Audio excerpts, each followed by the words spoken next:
সালাউদ্দিন আহমেদ চিনো? জি। কেমনে চিনো? এ পেকুয়ার নেতা। এই পেকুয়ার নেতা।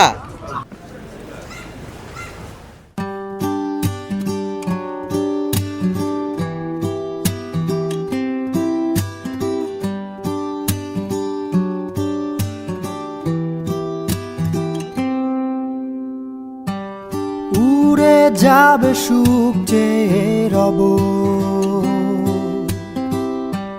হয়তো না পাবো হয়তো পাবো,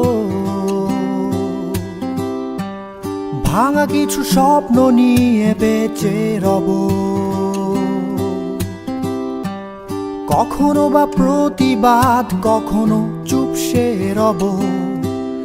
আমার ছোট নদী, আমার ভাঙা ঘর, আমার কিছু কল্পনা, তার পৃথিবী সুন্দর। আমার ছোট নদী, আমার ভাঙা ঘর, আমার কিছু কল্পনা, তার পৃথিবী সুন্দর। আমরা আছি এই মুহূর্তে কক্সবাজার জেলার পেকুয়া উপজেলার অন্তর্গত মগনামা লঞ্চ ঘাটে। এখান থেকে কুতুবদিয়া যাওয়ার লঞ্চগুলো ছেড়ে যায়। কুতুবদিয়া এই আসনে পড়ে না, কক্সবাজার এক আসন পেকুয়া ও চকরিয়া উপজেলা নিয়ে গঠিত। এখান থেকে বাংলাদেশ জাতীয়তাবাদী দল বিএনপি মনোনয়ন দিয়েছে তার দীর্ঘদিনের পরীক্ষিত রাজনীতিক, সাবেক এমপি, সাবেক মন্ত্রী জনাব সালাউদ্দিন আহমেদকে। জনাব সালাউদ্দিন আহমেদ এখানকার ভূমিপুত্র। জনাব সালাউদ্দিন আহমেদ বিগত সরকারের, বিগত ফ্যাসিস্ট রেজিমের নিপীড়নের এক জ্বলন্ত প্রতীক। তাকে গুম করা হয়েছিল, গুম থেকে ফিরে এসে তাকে দীর্ঘদিন ভারতে এক্সাইলে থাকতে হয়েছে। এরপর 5 আগস্টে গণঅভ্যুত্থান পরবর্তী সময়ে তিনি দেশে ফিরে এসেছেন। দেশে ফিরে আসার পর থেকে তিনি সংস্কার কমিশনে ব্যাপক ভূমিকা রেখেছেন। এলাকার মানুষ তার প্রতি আস্থা রাখছে, কিন্তু তার নির্বাচনী প্রচারণা তিনি কিভাবে করছেন সেগুলো দেখার জন্য আমরা সরেজমিনে এসেছি পেকুয়া চকরিয়াতে। কক্সবাজার এক আসনে আমরা ঘুরবো, জনাব সালাউদ্দিন আহমেদের সঙ্গে কভার করব তার একদিনের প্রচারণা। সেই সঙ্গে আমরা কথা বলবো পেকুয়া ও চকরিয়ার সাধারণ মানুষের সঙ্গে, দেখব এই নির্বাচন নিয়ে তাদের ভাবনা কি, সালাউদ্দিন আহমেদের কাছে তাদের প্রত্যাশা কি। চলুন আমাদের সঙ্গে অন রেকর্ড উইথ সাইফ রুবাবের আজকের পর্ব। মনটারে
সনাতন ধর্মাবলম্বী বৌদ্ধ ধর্মাবলম্বীদের একটা সমাবেশ।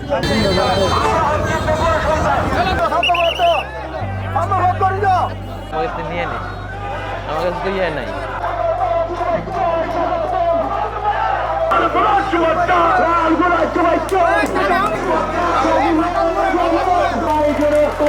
বলছেন দল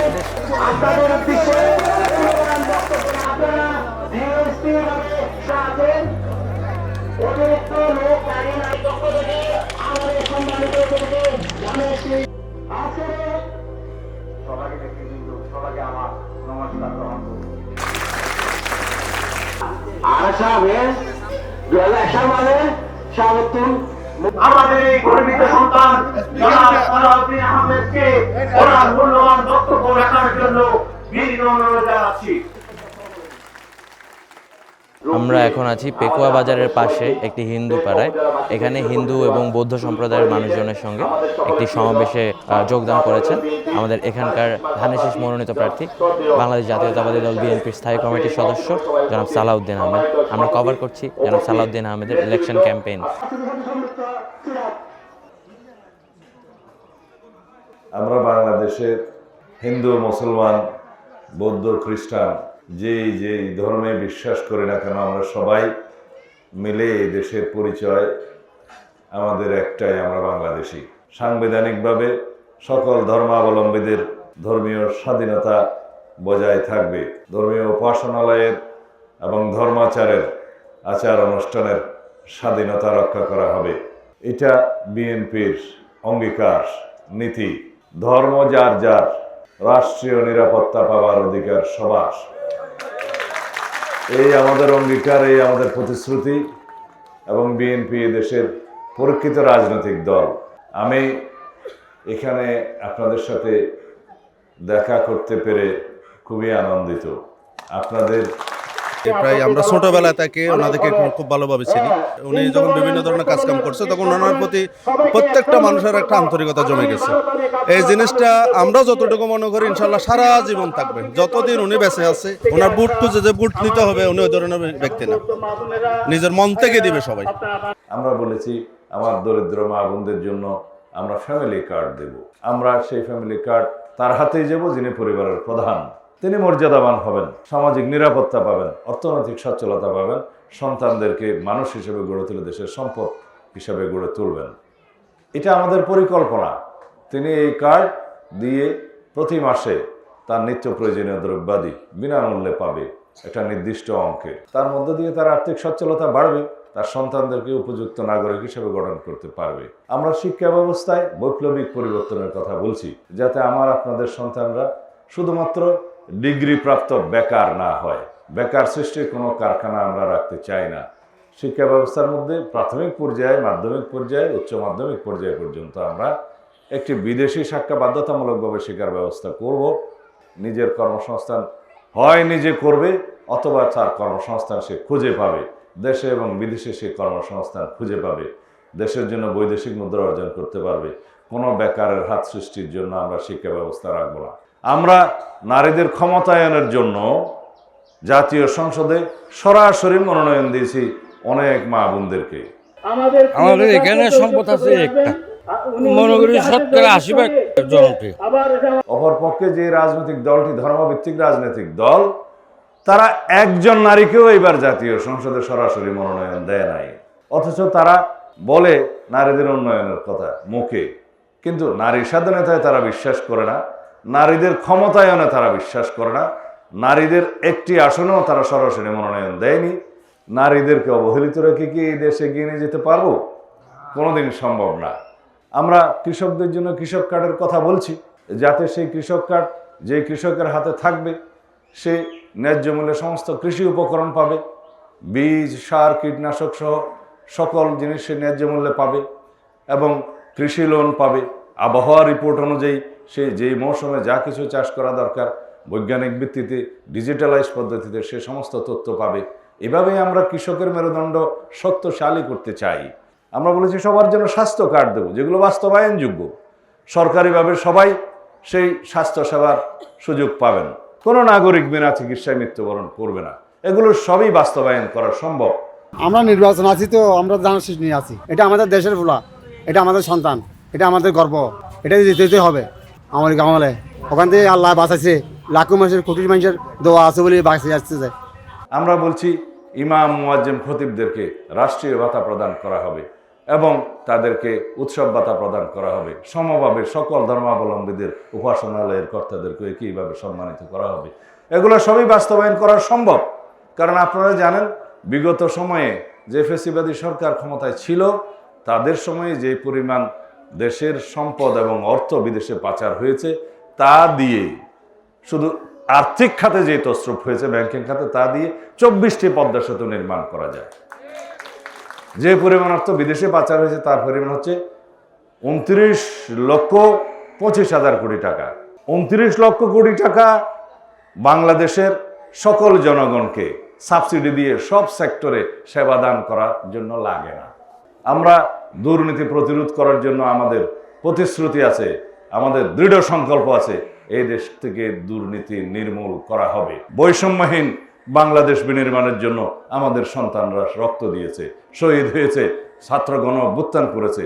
তাদের সেই অঙ্গীকার, সেই প্রত্যাশা এবং তাদের সেই প্রত্যাশাকে রূপ দেওয়ার জন্যে আমরা আমাদের সমস্ত কর্মসূচি সাজিয়েছি। তাদের সেই প্রত্যাশাকে আমরা বাস্তবায়ন করব। শহীদের অঙ্গীকারকে আমাদের বাস্তবায়ন করতে হবে। এদেশের গণমানুষের প্রত্যাশাই তাই, গণমানুষের প্রত্যাশা অনুযায়ী আমরা আমাদের সমস্ত কর্মসূচি সাজিয়েছি। যদি গণতান্ত্রিকভাবে নির্বাচনের মাধ্যমে যদি আমরা রাষ্ট্র পরিচালনার দায়িত্ব পাই, তাহলে আমরা এই 31 দফা বাস্তবায়ন করব, যেটা আমরা জনগণের সামনে প্রতিশ্রুতি আকারে আমরা উপস্থাপন করছি। তার 1 নম্বর দফা হচ্ছে বাংলাদেশের রাষ্ট্রীয় কাঠামোর গণতান্ত্রিক সংস্কারের মাধ্যমে, সাংবিধানিক সংস্কারের মাধ্যমে এদেশে একটি শক্তিশালী গণতান্ত্রিক ব্যবস্থা বিনির্মাণ করা হবে। এবং সেই গণতান্ত্রিক ব্যবস্থা বিনির্মাণের জন্য আমাদেরকে স্বাধীনভাবে ভোট প্রয়োগ করতে হবে। সেই ভোটাধিকার আমরা আদায় করেছি রক্ত দিয়ে। সেই ভোটাধিকার আপনারা প্রয়োগ করবেন আগামী 12ই ফেব্রুয়ারি সারাদিন। সেই ভোটাধিকার প্রয়োগের মধ্য দিয়ে আপনাদের সেই আকাঙ্ক্ষাটা পূর্ণ হবে। এমন সরকার প্রতিষ্ঠা করতে পারবো, রাজনৈতিক সরকার, যেই সরকারের মালিক হবেন আপনারা সবাই, এদেশের প্রত্যেক নাগরিক। আমাদের এখানে স্বভাবত কিছু না, এখানে তো অনেক কিছু হয়ে গেছে। বাকি বাকি যেগুলো আছে এগুলো ইনশাল্লাহ অসমাপ্ত কাজ, এগুলো সব অসমাপ্ত করে দেবো। উনারা আমাদেরকে লাগবে, উনি আমাদের সন্তান, আমাদের এলাকার গর্ব। জনাব তারেক রহমানই এদেশের কল্যাণে, এদেশের মানুষের কল্যাণে একটা সুনির্দিষ্ট কর্মসূচি পরিকল্পনা প্রদান করেছে। তিনি বলেছেন, আই হ্যাভ এ প্ল্যান, আমাদের একটা পরিকল্পনা আছে। সেই পরিকল্পনা এদেশের মানুষের জন্য, এই দেশের জন্য। তাই আসুন আগামী 12ই ফেব্রুয়ারি সারাদিন ধানের শীষে ভোট দিন। এতক্ষণ হতাই হই দিয়ে এটা হতুন টেলিভিশনটা হাত নেই, ইতার আল্লাহ শুদ্ধ ভাষা নহইলে নয়, কিন্তু অনারালে শুদ্ধ ভাষা এতক্ষণ হই দিয়ে অনার তো কইছে কেন লাগবে। তারা অনরা আশীর্বাদ গুজন দে, দোয়া গুজন দে, এখানে চাই যে ডন নই। আর তুই কথাবার্তা নহইলে জাতিয়ে জানিব কেন, টেলিভিশনে শুনিব কেন, তে কথা আল্লাহ কোয়া করে দে। কিন্তু আমি বিশ্বাস করা তাই, সুশীল ফারা তাই, আর বন্ধু সাইরা অসীম বিদ্যুৎ ইতারালা যদি শুদ্ধ ভাষা কইব না আর নফিডিব না। এটা তো বেকুন আর বন্ধু বান্ধব বড় গিয়ে দিয়ে আর তো আর বেশি বড়ই। এটা আর বেকুন শিক্ষক, এটা আর স্যার সুকেন্দ্রবাবু আছিল, সুশীল ভারাত আর স্যার মনোরঞ্জন আছিল, তারপরে আরও অনেক আছিল। এডে বেকুন আর ময় মুরব্বী, আর বেকুনের মুরব্বী ডাক্তার যতীন্দ্রবাবু আছিল, তের পল আছিল। ইম বেকুন আর চাচা জেডা বাই বন্ধু বেকুন মিলিয়ে সোঁড় হতে আর লেখাপড়া বুঝি। আর তোর হনে হিন্দু হনে মুসলমান কেউ ফুসালি না, ইতারা তো ফুসাল না। বেকুন মিলে কুহন আর ফুটবল খেলাই ইন হতো মানুষের টানি আইনি এখন এ ধর্মভিত্তিক রাজনৈতিক দল না হইনেরি আজ পর্যন্ত না আল্লাহ হান্দে আই তারা আল্লাহ হান্দি। আমাদের দেশটা উন্নয়ন হবে, মানে আমরাও রিক্সা চালাতে পারবো দেশে। আমাদের মনে করো রাস্তা রানা যেখানে আছে, যেগুলা ভাঙা রাস্তা আছে আওয়ামী লীগের সময়, তাহলে এগুলা ভালো হয়ে যাবে, আমরা সুখে শান্তিতে থাকতে পারবো। এমন কোনো মানুষ নাই সালাউদ্দিন ভাইকে চিনে না, সালাউদ্দিন ভাইকে ভালোবাসে না। সর্বোচ্চ সংখ্যক রেকর্ড সংখ্যক ভোট নিয়ে সালাউদ্দিন আহমদ জাতীয় সংসদ নির্বাচনে জয়লাভ করে। প্লাস্টিক জেডে এটা না ফেলাইবেন। আই তো পরিবেশের বক্তৃতা ন দি, আর তো পরিবেশ উন্নয়নের অনেক পরিকল্পনা আছে। ওটা গাছ লাগাইলে হইব না, প্লাস্টিকের ব্যবহার যদি বাড়াই ফেলাই হইব না, প্লাস্টিকের ব্যবহার ক্ষমা করিব, পরিবেশ বান্ধব ব্যাগ ব্যবহার করা করিব। তো আমরা বেকুন ঐক্যবদ্ধভাবে থাকবেন। অনরার নিরাপত্তা, ধর্মীয় স্বাধীনতা, আচার অনুষ্ঠানের স্বাধীনতা, উপাসনার স্বাধীনতা বেকিন বিএনপির হাতে নিরাপদ। ইয়ান পরীক্ষিত উন্নয়ন, পরীক্ষিত। আগে তো অনরা একবারে ভোরবেলা শিয়ান টিয়ান ঘুরিয়ে যাইতেন গই, এবার কিন্তু বুড়োর টাইম পাইছে হনজ্ঞ হয়ে যায় সকাল 8টা বাজে, এখন 8টা ন কিন্তু 7:30। তো 7:30টায় ভোট দিতে গেলে আরো 1 ঘন্টা আগে জানানো করিব, তো সুতরাং আগে যাইয়ে জায়গা দখল করা করিব। ধন্যবাদ আমরা বেতন।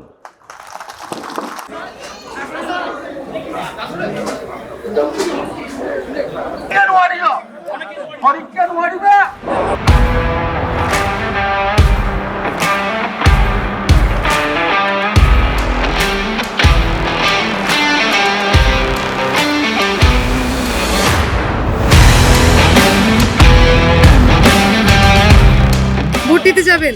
যাইব সুস্থ হইব, সমস্যা আছে, বাড়ি নাই, বাড়ি বাঙ্গা। আপনারা হিন্দু পরিবার যারা আছেন, আপনারা কি এখানে শান্তিতে থাকতে পারতেছেন? কিন্তু থাকতে পারতেছি, আমরা দরজা খোলা ঘুমাচ্ছি। হ্যাঁ অবশ্যই আমরা জানেছির মার্কায় ভোট দেবো। সালাউদ্দিন ভাই আমাদের বাচ্চা কাচ্চাকে পড়ালেখার দিকে অনেক ভালো করছে। সালাউদ্দিন ভাই আমাদের অনেক ভালো ছেলে, আমাদের গর্বের সন্তান। তো আমরা এতক্ষণ ছিলাম পেকুয়া বাজারের পাশে বিশ্বাসপাড়া নামে একটি সনাতন ধর্মাবলম্বী এবং বৌদ্ধ ধর্মাবলম্বী অধ্যুষিত এলাকায়। এটি ছিল জনাব সালাউদ্দিন আহমেদের আজকের দিনের প্রথম প্রোগ্রাম, এবং প্রোগ্রামটি শেষ করে তিনি বাসার দিকে রওনা হয়েছেন। আমরাও সেখানে যাব। আমরা কথা বলছিলাম এখানকার মানুষের প্রতি। এখানকার মানুষ, এখানকার ভূমিপুত্র জনাব সালাউদ্দিন আহমেদের উপরেই বিশ্বাস রাখতে যাচ্ছে। তারা মনে করে জনাব সালাউদ্দিন আহমেদই তাদের আশা ভরসার প্রতীক, এবং তিনিই তাদেরকে ডেলিভার করবেন তার প্রমিসেসের উপর, এবং সর্বোপরি বিএনপি প্রমিসেসের উপর, এবং তারেক রহমানের প্ল্যানের উপর।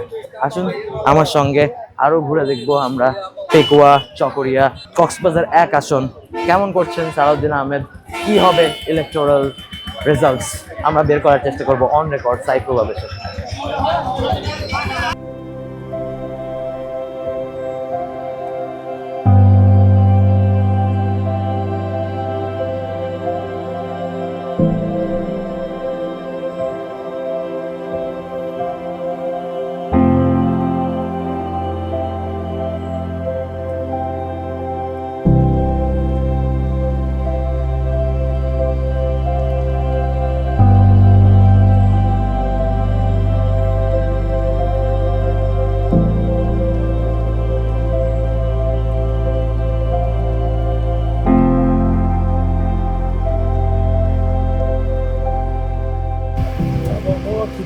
আপনার রোড ঘাট, ব্রিজ, কালভার্ট এগুলো হচ্ছে ভালো আছে, এখানে কোনো মাধ্যম মুক্ত ভোট দিতে যাবো। তো একটা কাজ হলো আগে রোড ঘাট ভালো ভালো থাকতে হবে, রোড বেশি ছোট হয়ে গেছে তো আরো বড় করতে হবে।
আমরা এখন আছি জনাব সালাউদ্দিন আহমেদের পেকুয়ার বাড়িতে।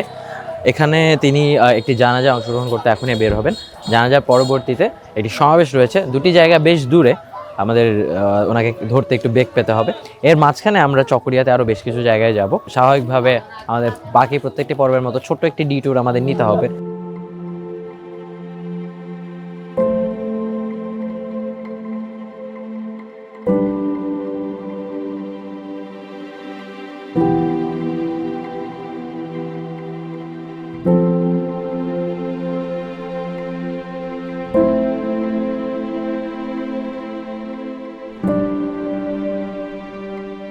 এদিকের বেশিরভাগ মানুষ যারা থাকে আর কি, তাদের পেশা কি? চকরিয়া, পেকুয়া মানে আল শ্বাস, লবণের শ্বাস, তারপরে মাছ ধরে। চকরিয়া ওই পাশে আছে, এখানে অনেক শ্বাস ধরে, ওই পারে দিয়ে। হ্যাঁ, খেতির শ্বাস ধরে। আর আল শ্বাস আছে, ধান, তারপরে লবণের মাঠ আছে, তারপরে বিভিন্ন ধরনের কাজ করে। এখন আপনারা গাড়ি চালাইছি, লোন নিয়ে 2 লাখ টাকা দিয়ে গাড়ি নিছি, 5 টাকা ভাড়া, 10 টাকা হলে আরো ভালো হবে, ভাড়া দিলে আরো ভালো হবে।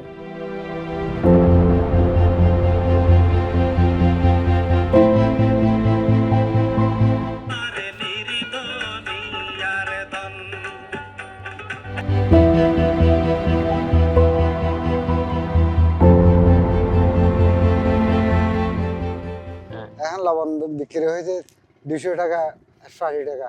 তো আমরা তো এখন ফিনাল লঙ্গি থাকবে না। এখন বাড়ির মেজে চল লাগে বা 2000 কেজি নুন লাগে 10 কেজি বছরে। এখন ফ্যামিলি মেজে 2 দিন নিয়ে 5 দিন নিয়ে ফ্যামিলি 2000 কেজি চললে আর বছরে। তো নুন লাগে 5 কেজি 10 কেজি। তেল নুন দাম তোর চাহিদা নেই।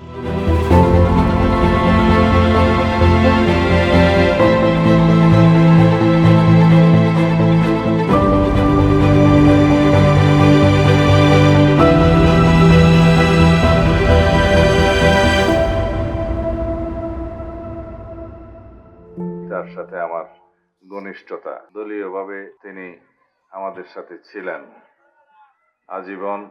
তিনি বাংলাদেশ জাতীয়তাবাদী দলের একজন নেতা হিসাবে, কর্মী হিসাবে ছিলেন। তার চেয়ারম্যানের দায়িত্ব পালন কালে বিভিন্ন সময়ে এই এলাকার উন্নয়নের জন্য, বৃহত্তর সাহারবিল এবং হাসিয়াখালীর উন্নয়নের জন্য তিনি আপ্রাণ চেষ্টা করেছেন। একজন ন্যায় বিচারক ছিলেন, সমাজসেবক ছিলেন, দেশের উন্নয়নের জন্য নিবেদিত প্রাণ ছিলেন। তার এলাকায় বরাদ্দের জন্য, বিভিন্ন উন্নয়ন কর্মকাণ্ডের জন্য তিনি সবসময় আমাদের কাছে আসতেন, বিভিন্ন সরকারি বরাদ্দের জন্য চেষ্টা করতেন এবং তার ন্যায় বিচারের সুনাম আছে। আমরা সবাই মুসলমান হিসেবে আমাদেরকে এই নিয়তি গ্রহণ করতেই হবে। যার জন্ম হয়েছে তাকে মৃত্যুবরণ করতেই হবে, এটাই জন্মের পরে প্রধানতম সত্য। আমি আর বেশি কথা বলবো না, কারণ জানাজার মাঠে রাজনৈতিক বক্তব্য আমি কখনোই দেইনি, দেয়া পছন্দও করি না।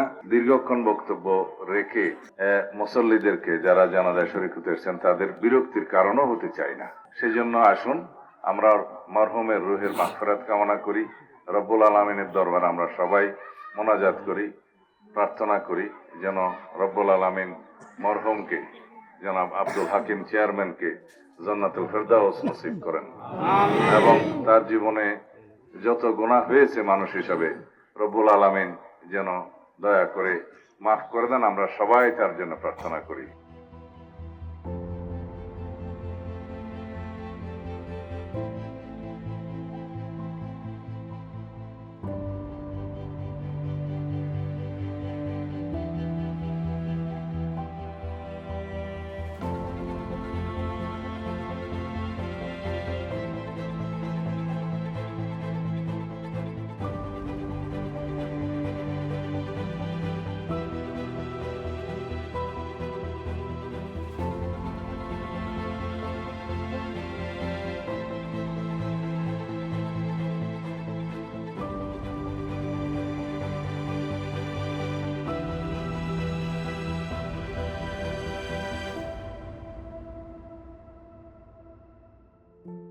আমরা এই মুহূর্তে আছি চকরিয়ার বিখ্যাত শাহ ওমর রাদিয়াল্লাহু তাআলা আনহুর মাজারে। এই মাজার শরীফটি 650 বছরের বেশি পুরনো। মিথ আছে এখানে বন্য হাতিরা এসে সিজদা ঠুকে যায়। চকরিয়াতে আমরা আমাদের যাত্রাটা এখান থেকেই বেসিক্যালি শুরু করছি। আমরা কথা বলবো চকরিয়ার মানুষজনের সঙ্গে, যতটুকু সম্ভব কভার করার চেষ্টা করব। চকরিয়া থেকে জানার চেষ্টা করব জনাব সালাউদ্দিন আহমেদ এবং ওভারঅল নির্বাচন সম্পর্কে তাদের মনোভাব কী। চলুন অন রেকর্ড সাইফুল বাবুর সাথে।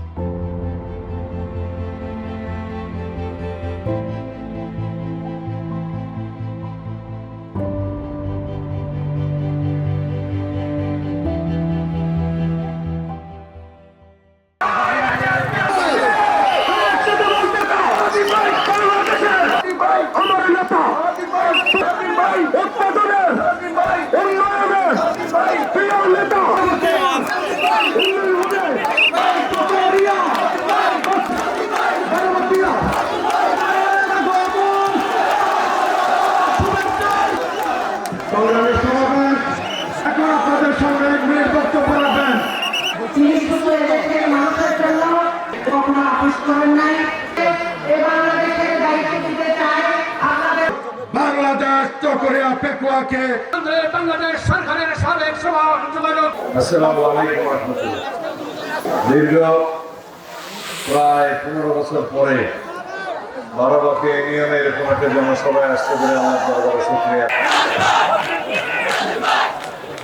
গণতান্ত্রিক পরিবেশে আমরা আগামীতে ইনশাআল্লাহ রক্ত দিয়ে যে অধিকার আদায় করেছি সেই ভোটাধিকার প্রয়োগ করতে যাব। এই ভোটাধিকার প্রয়োগের মধ্য দিয়ে সত্যিকার অর্থে বাংলাদেশে একটি শক্তিশালী গণতান্ত্রিক ভিত্তি নির্মিত হবে। এই গণতান্ত্রিক ভিত্তি নির্মাণের জন্য আমাদের নেত্রী দেশনেত্রী বেগম খালেদা জিয়া সংগ্রাম করতে করতে, আন্দোলন করতে করতে জীবন বিসর্জন দিয়েছেন। কোনো কিছুই সুরক্ষিত হবে না যদি আমরা গণতন্ত্রকে রক্ষা করতে না পারি। সেই জন্য আমাদের সবাইকে ঐক্যবদ্ধ থাকতে হবে, সমগ্র জাতিকে ঐক্যবদ্ধ থাকতে হবে। আমাদের সবাই এমন একটি বাংলাদেশ চাই যে বাংলাদেশে আমাদের নারী, পুরুষ, শিশু, বৃদ্ধ, আবার বৃদ্ধ বনিতা সবাই যেন এই বাংলাদেশের মালিক হতে পারি। আগামী 12 তারিখের নির্বাচনে আপনাদেরকে রাষ্ট্রের মালিকানা ফেরত দিতে হবে। আমরা সেই রকম একটি সরকার ব্যবস্থা প্রতিষ্ঠিত করতে চাই যে এই সরকারের মালিক হবে দেশের সকল নাগরিক। আমরা এখন আছি পেকুয়া উপজেলার অন্তর্গত বারোবাকিয়া ইউনিয়নে। এখানে জনাব সালাউদ্দিন আহমেদ এখানকার জনগণকে নিয়ে একটি নির্বাচনী জনসভার আয়োজন করেছেন। আমরা যে মাঠটাতে দাঁড়িয়ে আছি বর্তমানে, এখানে আমি দেখতে পাচ্ছি কয়েক হাজার মানুষের উপস্থিতি, যারা জনাব সালাউদ্দিন আহমেদের কাছ থেকে তার নির্বাচনী পরিকল্পনা শুনতে এসেছেন এবং তাদের যদি কোনো নির্বাচনকে ঘিরে কোনো প্রত্যাশা থাকে তা জানাতে এসেছেন। সেটা হলো জনগণকে প্রতারণা করার জন্য।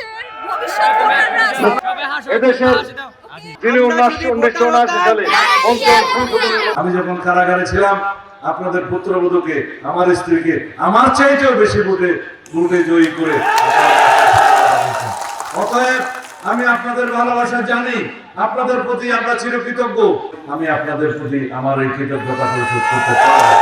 আপনাদের ভালোবাসা রব্বুল আলামিন আমাকে জীবিত রেখেছেন আপনাদের সেবার জন্য, এই দেশের মানুষের সেবার জন্য, এই দেশের গণতন্ত্রকে একটি শক্তিশালী ভিত্তি দেওয়ার জন্য আমি সেই কর্ম করে যাচ্ছি। সবাই মিলে আমরা একটাই পরিচয়, আমরা বাংলাদেশি, ভাবে ভোগ করবো। এই হচ্ছে আমাদের অঙ্গীকার, এই হচ্ছে আমাদের প্রতিশ্রুতি।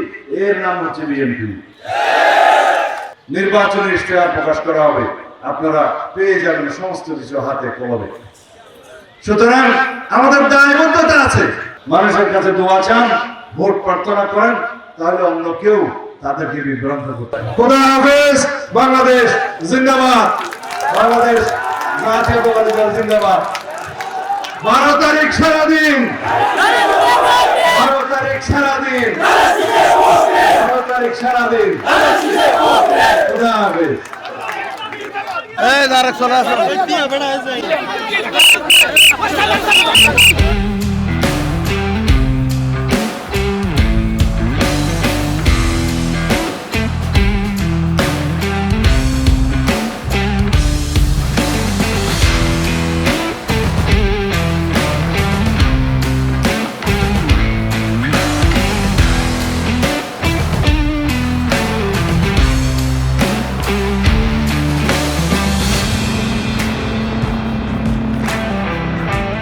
ভালো লাগতেছে আমার। হ্যাঁ, আমার প্রথম ভোটার হয়েছে আমি।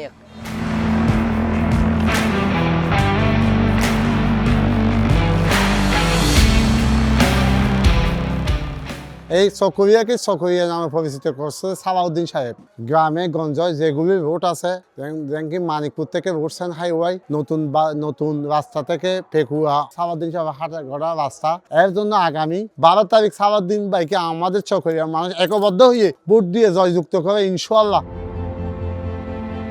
আমি এবছরের নতুন ভোটার, যেহেতু নতুন ভোটার হয়েছি, ভোট সম্পর্কে আগ্রহ আছে আমার। ভোট দিতে ভোট কেন্দ্রে যাব, ধানের শীষ মার্কায় ভোট দিব। আমি এই চকরিয়ার মানুষ হিসাবে আমাদের একটা নতুন প্রত্যাশা যে আমরা দীর্ঘদিন ধরে নির্বাচন বলতে যেটা, ওই জিনিসটা আমরা নির্বাচনের স্বাদটা আমরা পাইনি। তো এবারে নির্বাচনের আমেজটা ভিন্ন রকম। আমরা প্রত্যাশা করতেছি একটা সুষ্ঠু নির্বাচন হবে, আমরা ভোট দিতে পারবো।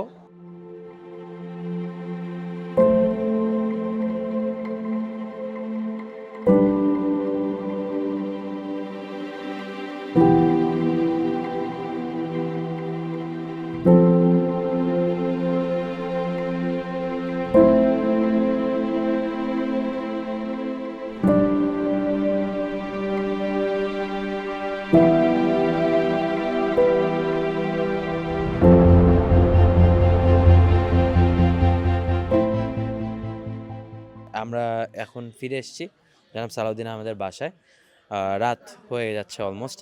আমরা বারোবাঁকিয়া ইউনিয়ন পরিষদের মাঠে একটি জনসভায় অংশগ্রহণ করি, যেখানে 1,500 মানুষ জনাব সালাউদ্দিন আহমেদ কি বলেন তা শুনতে এসেছিলেন। জনাব সালাউদ্দিন আহমেদ স্বাভাবিকভাবে এলাকার মানুষদের সাথে এলাকার ভাষায় কথা বলেছেন, বাংলাদেশ জাতীয়তাবাদী দলের এজেন্ডা নিয়ে কথা বলেছেন, তার ব্যক্তিগত এজেন্ডা নিয়ে তিনি কথা বলেছেন, মানুষ তার কথা শুনেছে। জনসভাগুলোতে তার একটি খুব ডিফারেন্ট ফেস আমরা দেখতে পারি। এছাড়াও আমরা গিয়েছিলাম চকরিয়াতে, চকরিয়ার বেশ কিছু জায়গায় আমরা গিয়েছি, গিয়ে মানুষের সঙ্গে কথা বলার চেষ্টা করেছি, কথা বলে বোঝার চেষ্টা করেছি তাদের মনোভাব কী, এবং সর্বোপরি যে মনোভাব এখানকার মানুষ জনাব সালাউদ্দিন আহমেদের প্রতি খুবই পজিটিভ, এবং তারা সেভাবেই আসলে দেখেন যে জনাব সালাউদ্দিন আহমেদ অনেকদিন পর আবারও নির্বাচনী বৈতরণী পার হবেন এবং এলাকার মানুষের জন্য কাজ করবেন, যেমনটি তিনি আগেও করেছেন। আমরা এখনও পর্যন্ত কনভারসেশন করিনি জনাব সালাউদ্দিন আহমেদের সঙ্গে, তার সঙ্গে আমরা কনভারসেশন করে আমাদের এপিসোড শেষ করব। আমাদের সাথে থাকুন অন রেকর্ড উইথ সাইফুর বাবে। আমরা এখন একটা 1-to-1 কনভারসেশনে বসছি বিএনপির জাতীয় স্থায়ী কমিটির সদস্য, সাবেক মন্ত্রী, সাবেক সংসদ সদস্য জনাব সালাউদ্দিন আহমেদের সাথে। স্যার কেমন আছেন? আছি আলহামদুলিল্লাহ। স্যার, আপনার এই নির্বাচনী ব্যস্ততার মধ্যে আমাদেরকে যে সময় দিয়েছেন সেজন্য প্রথমে আপনাকে ধন্যবাদ জানাচ্ছি। এবং আজকে সারাদিন তো স্যার আমরা আপনার সঙ্গে দেখেছি নির্বাচনী প্রচারণা, আজকে আপনার যে প্রোগ্রামগুলো ছিল সেগুলো আমরা কভার করার চেষ্টা করেছি। নির্বাচনের যে প্রাথমিক জায়গা সেটা হচ্ছে যে আপনার জাতীয় রাজনীতিতে আসলে আপনার যেভাবে আসা, আপনি কি আমাদেরকে একটু সেই গল্পটা ছোট করে শোনাবেন যে আপনার রাজনীতিতে আসাটা কিভাবে হলো? আমার ছাত্র জীবন থেকে আমি রাজনীতিতে জড়িত হয়েছি। আমার ছাত্র রাজনীতি শুরু হয়েছে বাংলাদেশ জাতীয়তাবাদী ছাত্র দলের প্রতিষ্ঠাতা সদস্য হিসেবে কেন্দ্রীয় কমিটির শহীদ রাষ্ট্রপতি জিয়াউর রহমানের হাত ধরেই, তার অনুপ্রেরণায় অনুপ্রাণিত হয়ে আমরা ঢাকা বিশ্ববিদ্যালয়ে আমাদের ছাত্র রাজনীতি শুরু করেছি। জাতি গঠনে তার যে দিক নির্দেশনা এবং উৎপাদনমুখী শিক্ষা ব্যবস্থার যে স্লোগান এবং স্বনির্ভর বাংলাদেশ গড়ার যে পরিকল্পনা এবং প্রত্যয় তিনি ব্যক্ত করেছিলেন, তাতে আকৃষ্ট হয়েই আমরা ছাত্র রাজনীতিতে যোগদান করেছি। পরবর্তীতে স্যার আপনি গ্র্যাজুয়েশনের পরে আপনি সরকারি চাকরিতেও ছিলেন, এবং তখন বেগম খালেদা জিয়ার সঙ্গে আপনার খুব ক্লোজলি কাজ করার সুযোগ হয়েছে, এবং পরবর্তীতে জাতীয় রাজনীতিতে আবার সরকারি চাকরি শেষে ছাত্র রাজনীতিতে আমি কেন্দ্রীয় কমিটির এককালীন ভারপ্রাপ্ত সভাপতিরও দায়িত্ব পালন করেছিলাম। আমরা 2-3টা সম্মেলন পেয়েছিলাম। তারপরে আমার পড়াশোনা যেহেতু আইনে, আমি আইন পেশায় নিয়োজিত হই, ঢাকা বার অ্যাসোসিয়েশনের সদস্য হই। এর এক পর্যায়ে আইন পেশার প্রায় 3 বছর থাকার পরে আমি বাংলাদেশের সিভিল সার্ভিসে, সুপিরিয়র সার্ভিসে, পাবলিক সার্ভিস কমিশনের মধ্যে পরীক্ষা দিয়ে উত্তীর্ণ হয়ে বিসিএস প্রশাসন ক্যাডারে যোগদান করি। ম্যাজিস্ট্রেট হিসেবে, সহকারী কমিশনার হিসাবে কয়েক বছর আমি বগুড়াতে আমার কর্মস্থল ছিল, সেখানে আমার কর্মজীবন কাটাই। এর এক পর্যায়ে 1991 সালে দেশনেত্রী বেগম খালেদা জিয়া তার নেতৃত্বে বিএনপির সরকার গঠিত হলে প্রধানমন্ত্রী দেশনেত্রী বেগম খালেদা জিয়া, সেই সরকারের স্বাভাবিকভাবেই আমাদের যোগদানটা ছিল তার সহকারী একান্ত সচিব হিসাবে একটা আমার দায়িত্ব পালনের একটা সুবর্ণ সুযোগ। তিনি সিভিল সার্ভিস থেকে 2 জনকে সহকারী একান্ত সচিব নিয়োগ দিয়েছিলেন, আমি একজন, আমার আরেকজন সহকর্মী। তা আমি স্বাভাবিক নিয়মেই তার অধীনে কাজ করতে পারাটা, দেশের সেবা করতে পারাটা আমি সৌভাগ্য মনে করেছি।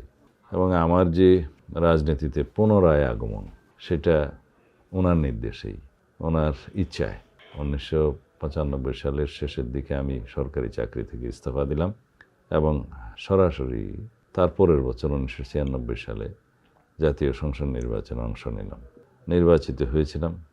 এরপরে একই বছর আরও একটা জাতীয় সংসদ নির্বাচন অনুষ্ঠিত হয়, কারণ আগের সংসদে আমরা তত্ত্বাবধায়ক সরকার পদ্ধতি প্রবর্তন করার পরে সেই সংসদটা বিলুপ্ত করে দেওয়া হয়। পরে 12 জুন 1996-তে আবার জাতীয় সংসদ নির্বাচন অনুষ্ঠিত হয়, সেখানে আমি অংশ নিয়েছিলাম, সংসদ সদস্য নির্বাচিত হয়েছিলাম। তারপরে 2001 সালে আবার নির্বাচিত হয়েছিলাম এবং দেশনেত্রী বেগম খালেদা জিয়ার মন্ত্রিসভায় প্রতিমন্ত্রী হিসেবে আমাকে নিয়োগ করা হয়েছিল। এরপরে 2007-এ 1/11-এর সময় আমরা গ্রেফতার হলাম, কারাগারে নিয়ে গেল, 2 বছরের অধিক সময় কারাগারে কাটালাম। তারপরে যে জাতীয় সংসদ নির্বাচন অনুষ্ঠিত হলো মঈনুদ্দিন ফখরুদ্দিনের সরকারের অধীনে, সেখানে আমি অংশ নিতে পারলাম না। আমার স্ত্রী আমাদের এই আসনে প্রতিদ্বন্দ্বিতা করলেন এবং তিনি বিপুল ভোটে জয়লাভ করলেন। 2014 সালে, 2018 সালে, 2024-এর 7 জানুয়ারি একটা ভোটারবিহীন 14 সালের নির্বাচন, 18-তে নিশিরাতের নির্বাচন, আর 2024-এর 7 জানুয়ারি। সারা বিশ্ব জানে এটা আমি দামি নির্বাচন, ভুয়া নির্বাচন, এগুলো কোনো নির্বাচন হয়নি। এই সংসদগুলোকে আমরা বৈধ সংসদ বলে মনেও করি না। তারপরের ইতিহাস তো সবাই জানে, ধারাবাহিক আন্দোলনের এক ধাপে দেশনেত্রী বেগম খালেদা জিয়া এবং জনাব তারেক রহমানের নেতৃত্বে, এদেশের ছাত্র জনগণের নেতৃত্বে ছাত্রগণ অভ্যুত্থান সংগঠিত হলো। ফেসিবাদের পতন হলো, ফ্যাসিস্ট শেখ হাসিনা সদল বলে পালিয়ে যেতে বাধ্য হলো, দেশের গণতন্ত্র মুক্ত হলো, অবমুক্ত হলো। নতুন গণতান্ত্রিক এই আবহাওয়ায় আমরা এখন গণতন্ত্রকে প্রাতিষ্ঠানিক রূপ দেওয়ার জন্য আগামী 12 ফেব্রুয়ারির যে নির্বাচন, সেই নির্বাচনে আমরা অংশ নিচ্ছি এবং গণতন্ত্রকে শক্তিশালী ভিত্তির উপর দাঁড় করানোর আমাদের যে প্রতিশ্রুতি, আকাঙ্ক্ষা, শহীদের যে আকাঙ্ক্ষা, সেই আকাঙ্ক্ষা বাস্তবায়ন করতে হবে। স্যার, আপনি যেরকমটা মাত্রই বলছিলেন যে গণতন্ত্রকে প্রাতিষ্ঠানিক রূপ দিতে চান এবং গত 15-17 বছরের যে আপনাদের উপরে একদম ব্যক্তিগত জায়গা থেকে না, যদি আমি নাও বলি, যদি ব্রডার পার্সপেক্টিভে আপনার দল এবং দেশের জনগণের যে নিপীড়ন নির্যাতনের শিকার হয়েছে, যে অকথ্য নির্যাতনের শিকার হয়েছে আপনার দলের কর্মীরাও, এবং আপনি নিজেও গুমের শিকার হয়েছেন এবং দেশে আসতে আপনাকে বাধাগ্রস্ত করা হয়েছে, আপনার এক্সাইলে থাকতে হয়েছে অনেকগুলো দিন। এই পুরো বিষয়টাই তো আসলে গণতন্ত্রের জন্যই এই আপনাদের যে পুরো ফাইটটা। কিন্তু স্যার 91-তে আপনারা যখন ছাত্র রাজনীতি হয়তো বা তখন শেষ করেছেন, তখন একটা অভ্যুত্থান হলো, পরবর্তীতে 24-এর অভ্যুত্থানও ছাত্র জনতা এত বেশি করে রক্ত দিল, তারপরে তো গণতন্ত্র বারবার হোঁচট খেয়েছে। এবং আপনি যদি আজকে সকালে আপনি আপনার একটা বক্তব্যে বলছিলেন যে 1971-এ যে আমরা কী জন্য যুদ্ধ করেছিলাম, 1971-এর যুদ্ধের একটা মূল বিষয় যেটা ছিল অর্থনৈতিক মুক্তি। এই পুরো বিষয়টাও তো আজকে পর্যন্ত স্বাধীনতা 50 বছরের বেশি সময় পার হয়েছে, পুরোটাই হয়নি এবং আমরা আসলে গণতন্ত্রের পথেও বারবার রুদ্ধ হয়েছে। তো এই বিষয়টাকে আপনি একজন সিনিয়র রাজনীতিক হিসেবে কিভাবে আমাদের সামনে ডেসক্রাইব করতে চাইবেন? 1971 সালের স্বাধীনতা যুদ্ধ সংগঠিত হয়, মুক্তিযুদ্ধ সংগঠিত হয়। তার কারণ কি ছিল? এদেশের মানুষ বৈষম্যের শিকার ছিল, পাকিস্তানি শাসনে এবং শোষণে এই ভূখণ্ডের মানুষ বঞ্চিত ছিল, গণতন্ত্র ছিল না, সংবিধান পাইনি আমরা। সেই জন্য নির্বাচিত হওয়ার পরেও তৎকালীন আওয়ামী লীগ তারা সরকার গঠন করতে পারেনি, সংসদন বসতে পারেনি। সেই জন্য এক পর্যায়ে পাকিস্তানের শাসক গোষ্ঠী তারা গণহত্যা শুরু করলো 1971 সালের 25শে মার্চ রাতে। তারপরে শহীদ রাষ্ট্রপতি জিয়াউর রহমান, তৎকালীন মেজর জিয়া, স্বাধীনতার ঘোষণা করলেন এবং স্বাধীনতা যুদ্ধ পরিচালনা করলেন, সম্মুখ সমরে অংশগ্রহণ করলেন, স্বাধীনতা অর্জন করলেন। যেই লক্ষ্যে এই স্বাধীনতা যুদ্ধ হয়েছিল, যেই লক্ষ্যে আমরা একটি নতুন পতাকা পেলাম, স্বাধীনতা পেলাম, সেই লক্ষ্য আজও পূরণ হয়নি। আমরা গণতন্ত্রের জন্য আমরা মুক্তিযুদ্ধ করেছি, আমাদের অর্থনৈতিক মুক্তির জন্য, সাম্যের জন্য আমরা যুদ্ধ করেছি, স্বাধীন করেছি। কিন্তু আমরা শুধু পতাকা পেয়েছি, একটা ভূখণ্ড পেয়েছি, মানুষের মুক্তি অর্জিত হয়নি। গণতন্ত্র বারবার বাধাগ্রস্ত হয়েছে, এদেশে গণতন্ত্র বারবার হোঁচট খেয়েছে। শেখ মুজিবুর রহমান 1975 সালে একদলীয় শাসন ব্যবস্থা প্রচলন করলেন, নিজেকে নিজে রাষ্ট্রপতি ঘোষণা করার তার সেই ইতিহাস আছে এবং সংসদে বসেই শপথ নিলেন, নির্বাচন আর হলো না। সেই একই পার্লামেন্টকে পুনরায় নির্বাচিত হয়েছে মর্মে আবার 5 বছরের জন্য বর্ধিত করা হলো। এরকম একটি শাসন প্রক্রিয়া আমরা ছিলাম। তার শাসন আমলে নৈরাজ্য ছিল এবং রক্ষী বাহিনীর অত্যাচার ছিল, অনেক মুক্তিযোদ্ধাদেরকে হত্যা করা হলো। মোটামুটি বলতে গেলে বাংলাদেশের আইনের শাসন বিলুপ্ত হয়েছিল, তখন একদলীয় শাসন ব্যবস্থা প্রচলন হলো। সেই অবস্থা থেকে জনগণ মুক্তি চেয়েছিল এবং 1975 সালের সেই মর্মান্তিক হত্যাকাণ্ড, যা আমরা প্রত্যেক হত্যাকাণ্ডে নিন্দা করি, হত্যাকাণ্ডের মধ্য দিয়ে রাষ্ট্র ক্ষমতার পরিবর্তন হলো। তারপরেও আমাদের স্বাধীনতা হুমকির সম্মুখীন হলো, অরক্ষিত ছিল। 1975 সালের 7 নভেম্বর একইভাবে তখনকার মেজর জেনারেল জিয়াউর রহমান সেনাপ্রধান, তাকে বন্দী করা হলে সেই 7 নভেম্বর সিপাহী জনতার অভ্যুত্থানের মধ্য দিয়ে এদেশের মানুষ আবার এদেশকে রক্ষা করলেন, এদেশের স্বাধীনতা রক্ষিত হলো। তিনি 1979 সালে বহুদলীয় গণতন্ত্রের প্রচলন করলেন এবং সাংবিধানিকভাবে বিচার বিভাগের স্বাধীনতা নিশ্চিত করলেন, গণমাধ্যমের স্বাধীনতা নিশ্চিত করলেন। বহুদলীয় রাজনীতির মধ্য দিয়ে বিলুপ্ত আওয়ামী লীগ আবার পুনরুজ্জীবিত হলো। কিন্তু ষড়যন্ত্র থেমে ছিল না। 1981 সালে শহীদ প্রেসিডেন্ট জিয়াউর রহমানের শাহাদাত বরণের পরে চট্টগ্রামের সার্কিট হাউসে 31 মে আবার আমরা অনিশ্চিত যাত্রা শুরু করলাম। সামরিক স্বৈরাচারের উৎপত্তি হলো। সামরিক শাসন জারি করলেন হুসেইন মাহমুদ এরশাদ। দীর্ঘ 9 বছরের সেই সামরিক স্বৈরাচারের বিরুদ্ধে আন্দোলন করতে করতে সামরিক স্বৈরাচারকে হটালেন দেশনেত্রী বেগম খালেদা জিয়া। তিনি তখন আপসহীন নেত্রী উপাধি পেলেন। 91 সালে আবার আমরা সংসদীয় গণতন্ত্রে ফিরলাম। তিনি সেই সংশোধনী আনলেন। 1996 তত্ত্বাবধায়ক সরকার ব্যবস্থা প্রতিষ্ঠিত হলো। কিন্তু জনগণের অধিকার বিলুপ্ত করার জন্য, গণতন্ত্রকে হুমকির মুখে দিয়ে 2011 সালে শেখ হাসিনা ফ্যাসিবাদী শাসন ব্যবস্থা কায়েম করলেন। একদলীয় স্বৈরতান্ত্রিকতা, একদলীয় রাষ্ট্র ব্যবস্থা এবং ব্যক্তিতান্ত্রিক স্বৈরতান্ত্রিকতা, সংসদীয় পদ্ধতির স্বৈরতান্ত্রিকতা শুরু হলো। সে 2024 সাল পর্যন্ত আমাদেরকে অনেক সংগ্রাম করতে হয়েছে, রক্ত দিতে হয়েছে আমাদের দেশের জনগণকে। এদেশের জনগণ শত সহস্র শহীদ হয়েছে, নির্যাতিত হয়েছে, গুম হয়েছে, খুন হয়েছে। তারপরেও আমরা থেমে থাকি নাই। এদেশের ছাত্র জনতা, ছাত্রগণ অভ্যুত্থান সংগঠিত করলেন সেই আওয়ামী ফেসিবাদের বিরুদ্ধে। ফেসিবাদের পতন হলো, ফেসিস্ট শেখ হাসিনা সদল বলে পালিয়ে গেল। এখন আমাদের সেই গণতান্ত্রিক ভিত্তিটা নির্মাণ করতে হবে শক্তিশালীভাবে, যাতে আর কোনোদিন এই দেশে কোনো স্বৈরাচারের উৎপত্তি না হয়, কোনোদিন ফেসিবাদের উৎপত্তি না হয়, উৎপাত না হয়। তাহলে একমাত্র করণীয় হচ্ছে সাংবিধানিকভাবে আমরা রাষ্ট্র কাঠামোর সেই সংস্কারগুলো আনি যেগুলো আমরা একমত হয়েছি, যেটা জাতীয় সংস্কার কমিশনে যে সমস্ত বিষয়ে রাজনৈতিক দলগুলোর মধ্যে একমত পোষণ হয়েছে, জুলাই জাতীয় সনদ স্বাক্ষরিত হয়েছে, সেই মতো আমরা সংস্কার করি এবং এই দেশের গণতান্ত্রিক আর সাংবিধানিক প্রতিষ্ঠানগুলোকে শক্ত ভিত্তির উপর আমরা দাঁড় করাই, যাতে করে সেই সমস্ত সংগঠনগুলো, প্রতিষ্ঠানগুলো, গণতান্ত্রিক প্রতিষ্ঠানগুলো, সাংবিধানিক প্রতিষ্ঠানগুলো গণতন্ত্রের রক্ষা কবচ হিসেবে কাজ করতে পারে।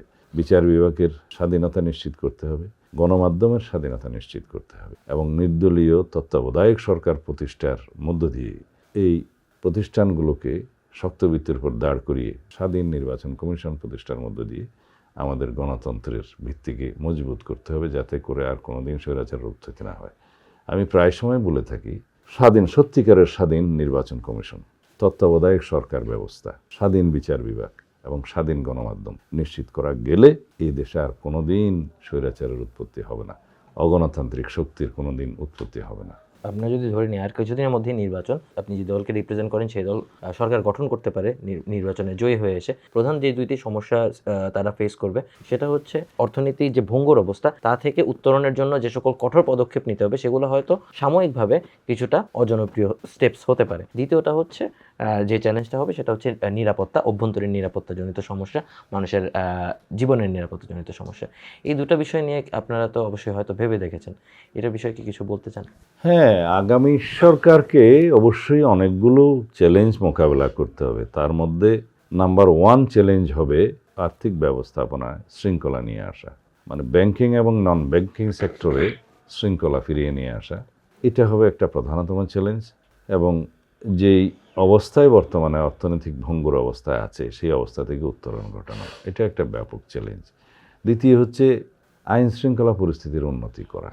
বিদ্যমান পুলিশি ব্যবস্থায়, বিদ্যমান আইন শৃঙ্খলা বাহিনীর যে অবস্থা এখন আছে 5ই আগস্টের 2024-এর 5ই আগস্টের পরবর্তী অবস্থায়, তারা এখনও সুসংগঠিত হতে পারেনি এবং মোরালি তারা এখনও শক্তিশালী নয়।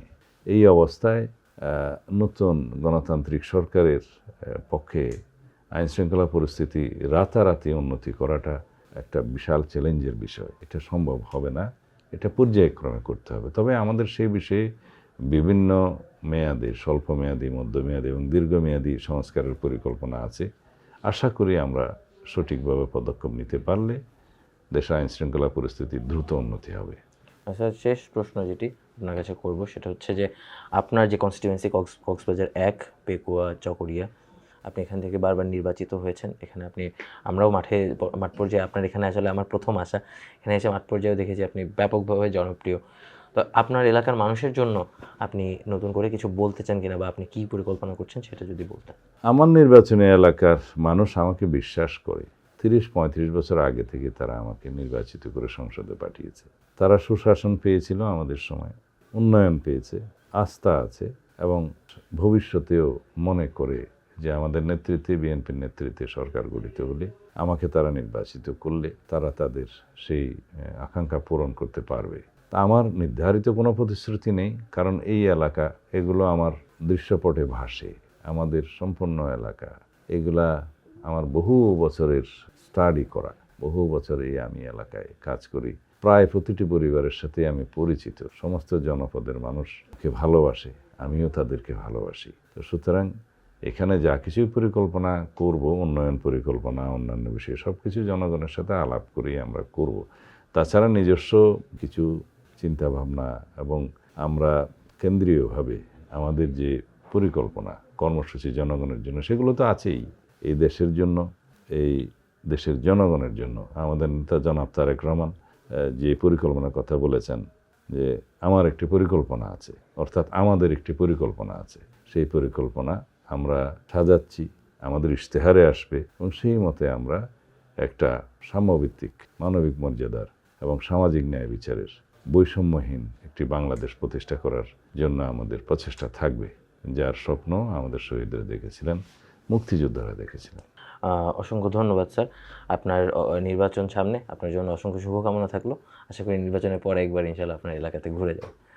আপনি সময় দিয়েছেন সেজন্য আবারও ধন্যবাদ জানাই। আজ সেই ঘরে এলায় পড়েছে ছবি, এমন ছিল না আষাঢ় শেষের বেলা। উদ্যানে ছিল বর্ষা পীড়িত ফুল,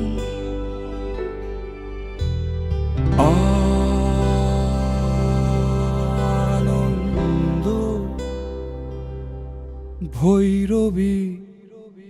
আজ সেই মাঠে আসে না রাখাল ছেলে,